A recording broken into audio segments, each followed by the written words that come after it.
Thank you. President Donald Trump has used the first days in office issuing a volley of executive orders rolling back Obama administration policies.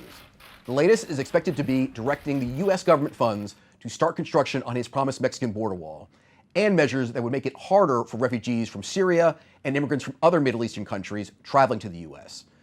Joining me down the line from the U.S. Capitol is our Washington Bureau Chief, Demetri Sevastopulo. Demetri, let me start with this list of executive orders that have come out. In many cases, he has sort of gone against party orthodoxy. I mean, his first one was sort of withdrawing from a big trans-Pacific trade deal. Now, that free trade has been a Republican stalwart for a long time. We've got issues on immigration now where, although the party's been mixed, the pro-business end of the party has been pro-immigration. How's it going down with the sort of the party establishment, which frankly he'd been warring with during the campaign to begin with? Well, I think on the one hand, he's been talking about all of these things, withdrawing from TPP, renegotiating the North American Free Trade Agreement, and things like that for well over a year. So I don't think anyone is surprised that it's actually coming and that he was going to do or use his first week in office to push ahead with some of his signature issues. Yes, on free trade, he's taking the Republican Party down a new path. On the other hand, the Republican Party has for the time being decided that they are now more powerful as a party across the country than they've been since the 1920s. They control the Senate, the House, the White House. They have a huge number of governorships, and they control a large number of state legislators. So for the time being, the Republicans have got a kind of a euphoria, and I think the Republican leadership in Congress is willing to look past a few things that they may not like in order to accomplish some of the other things that they do want to do. And so Trump, for the time being, is been given a pretty wide berth, and he's using this week to push ahead with a lot of the things that he's been talking about for a long time. One of the surprising things we've seen thus far is he's used executive orders as a way to get this stuff done. Now, look, this is a system where, in theory, there are co-equal branches of government. For instance, to build a Mexican wall, you need appropriations from Congress. How has he been able to do this through just executive orders?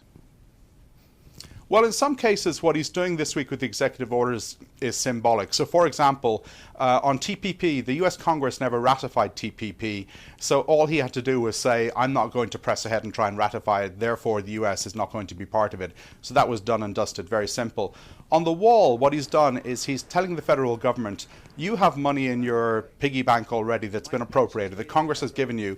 Instead of using it for something else, I want you to use it to start building the wall. Eventually, he'll have to go back to Congress and say, okay, I've built 700 meters of wall somewhere in Arizona. Now I need something for the other 2,000 meters across the border. So he can do certain things with executive orders, but ultimately for many of the things he wants to do, he's going to have to get Congress involved. Let me wrap up sort of the mood of the place right now there on 13th and K Street.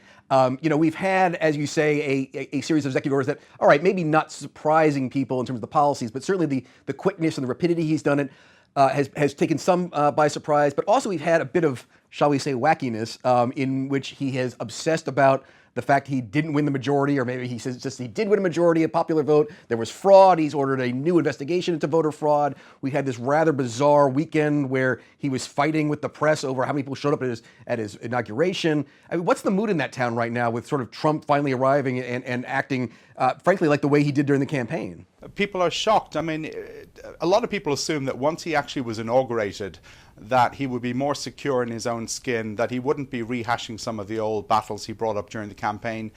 And frankly, saying things that are patently not true. I mean, he forced his press secretary to go out and speak to the press on a Saturday, which is quite a rare thing to do, and tell them that it was just untrue that Trump's inauguration crowds were smaller than Obama's. Now, anyone who looks at the photographs comparing 2009 and 2017 can see that there's no comparison. Obama had way more.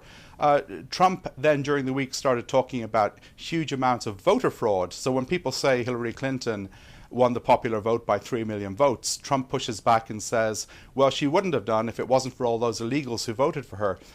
There's no evidence that there's massive voter fraud. And yesterday people said, well, hold on a second. If you really believe that, why aren't you calling for a huge investigation? Because this is an indictment of American democracy. And lo and behold, this morning he tweeted out that he was going to call for an investigation. But there isn't a thread of credible evidence that there's any kind of wide-scale fraud taken place in this election whatsoever. So people are kind of amazed that he's continuing with this kind of psychodrama. And I think it raises the question of foreign leaders, when they look at Trump and they try and work out what he's saying to them, how should they interpret what he's saying? Is it something that he believes is true, even if it isn't true? Is he playing games for negotiating purposes? And frankly, we don't know yet. We need a lot more time to analyze him, but it's certainly been a fascinating first week.